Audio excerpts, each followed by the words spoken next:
There are three key pillars every real estate agent needs to succeed going into 2026. I know this because I've taught over 600 agents in the last few years. Some of them are closing 20 deals a month. Me personally, I started off real estate back in 2020 with no network, no sphere of influence in a brand new state. I didn't know anybody, yet I made $2.5 million in just 5 years. I'm going to teach you the three key pillars that you need to succeed as a realtor. Because if you get any one of these wrong, I promise you, you're not going to make money. And that's the ultimate goal of real estate, right? We want to help families out, and because we're helping families out, we're going to make a lot of money. Okay, the first key pillar in real estate is leads. You have to have leads coming in every single day. I'm not talking about buying leads from Zillow Premier because you're going to be spending thousands of dollars per month. Last I checked, if you wanted more than 5 to 10 leads coming in a day, it's going to cost you $10,000 a month minimum. And that's in an area where you're not bidding on zip codes. So that is kind of out of the question. What about open houses? Yes, if you sit open houses on Saturday, you're going to get leads. But does that mean you're going to get leads every day? Absolutely not. That leaves FSBO cold calling. Now, yes, you could do FSBO cold calling, and you could sit there for 4 hours a day calling these for sale by owners. Does that mean you're getting leads though? Not necessarily.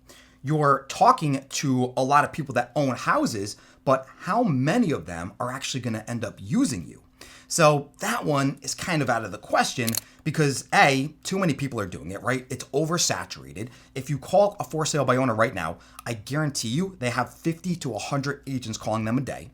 And B, even if you do end up getting the listing, what's the chance that you're actually going to sell it? It might be sitting on the MLS for 6 months. And then the seller gets upset with you and takes it off the market. So that's kind of out of the question. Well, what about door knocking? That's not bad. Really, it's not bad.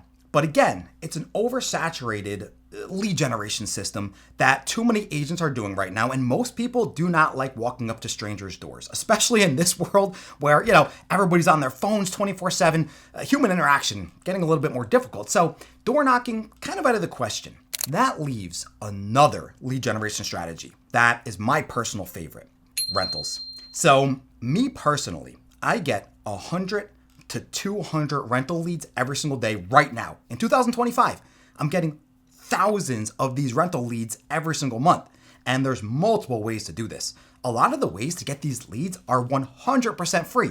You don't have to spend a penny on any kind of ads. You don't have to do any kind of cold calling or door knocking. You don't have to send out mailers. I'm telling you right now, if any single agent wants to get free leads every single day, and we're talking hundreds per day, all you have to do is advertise a property on Facebook Marketplace.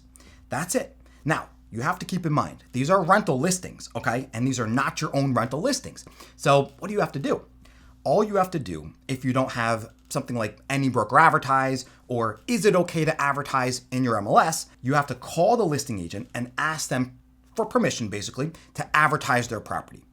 If you do this correctly, 99% of listing agents are going to give you the thumbs up. They're going to say, absolutely, you can market my property. I still remember the first time I did this, I was terrified to call a listing agent.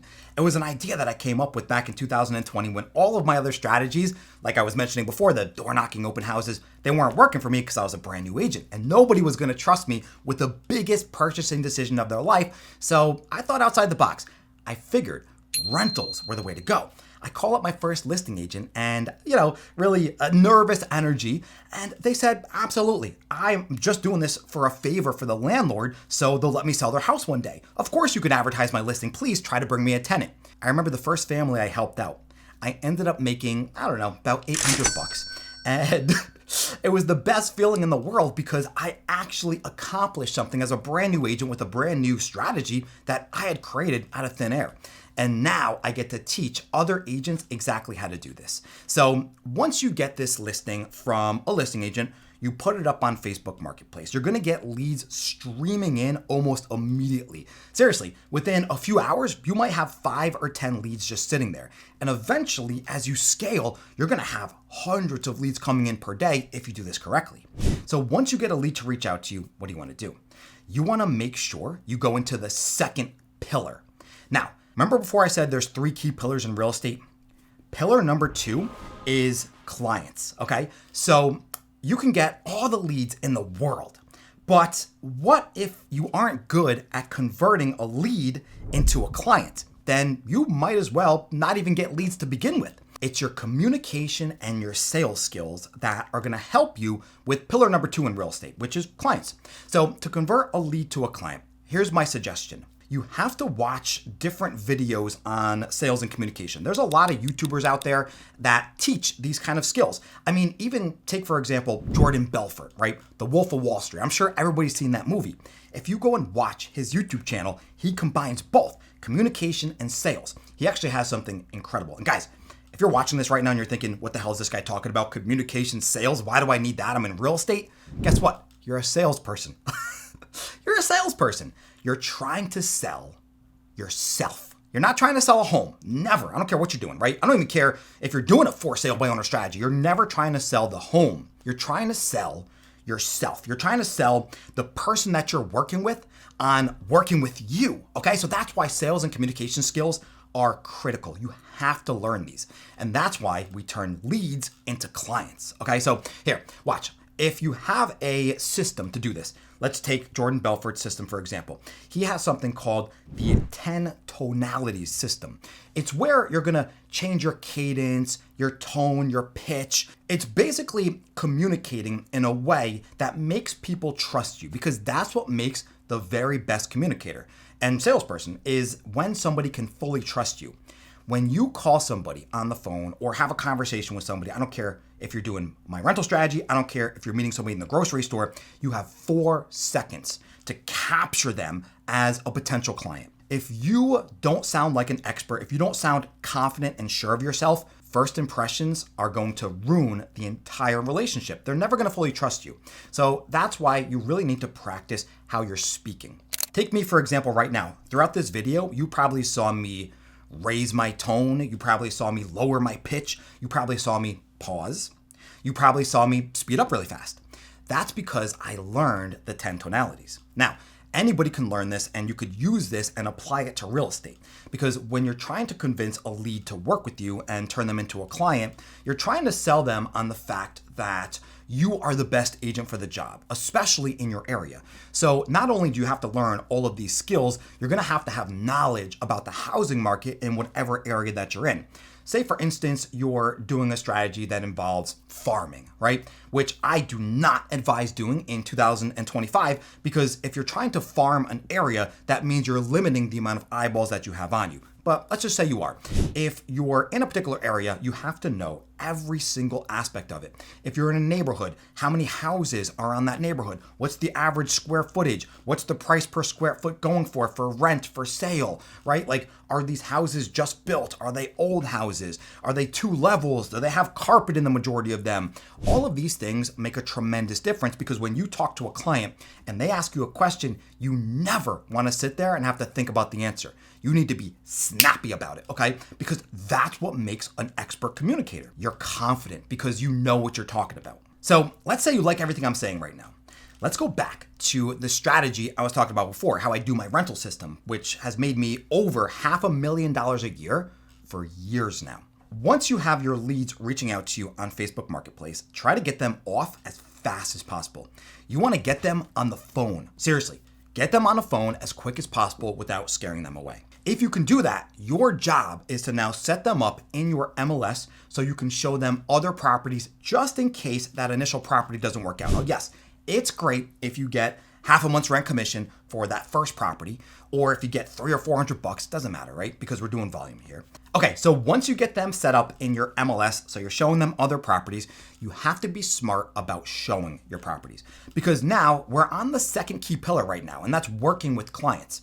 You don't want to waste your time, and you definitely do not want to waste their time, because that's going to leave a bad taste in their mouth. Let's say you go and show them 15 rental properties. 15 properties.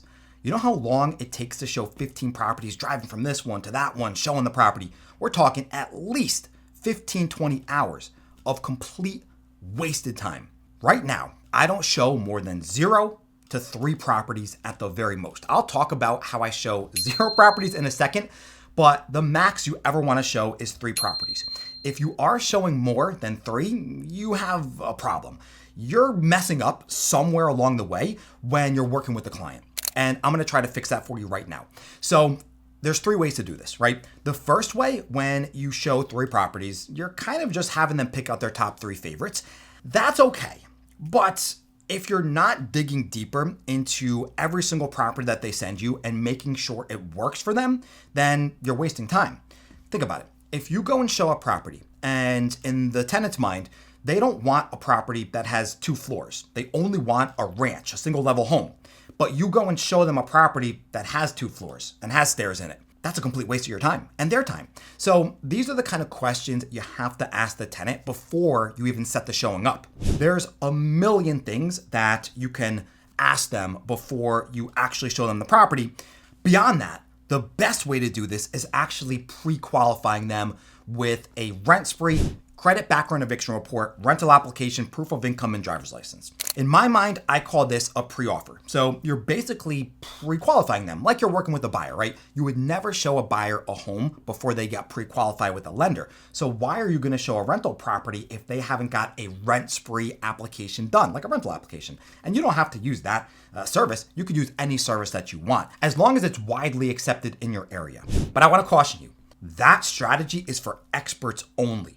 If you're not a master communicator, if you're not a master salesperson, and you're not closing, 5 or 10 of these rentals a month, do not do that, because you're going to scare away the majority of the tenants that you're working with. And that means you're not going to be able to get to pillar number 3. Pillar number 3 in real estate is converting your clients into closed deals. And this is arguably the most important, right? Because if you can get leads, maybe you're really good at getting 100 leads a day, and you become really good at converting your leads into clients, but you can't get them across the finish line, you have a fundamental issue, because you're never going to be able to cash a commission check. We have to start putting in offers. If you did the first strategy where you're just showing any property that they like, great, phenomenal. Now you do the application. But if you did the second strategy, the very advanced strategy, where you're doing a pre-offer first, the whole application beforehand, then you're going to go show the property once they actually get approved for it. At that point, you'll put the offer in, and regardless, once you get them accepted, this part is critical. You cannot mess this step up. You have to stay on top of them, because you need to collect 1 month's rent held in escrow, no matter what. Because if they don't have skin in the game, they could very easily go to a different property. That's why this next step over here keeps these clients loyal to you. And if you do this part correctly, they're going to refer you to all of their family and friends, because now you've just locked in a home for them.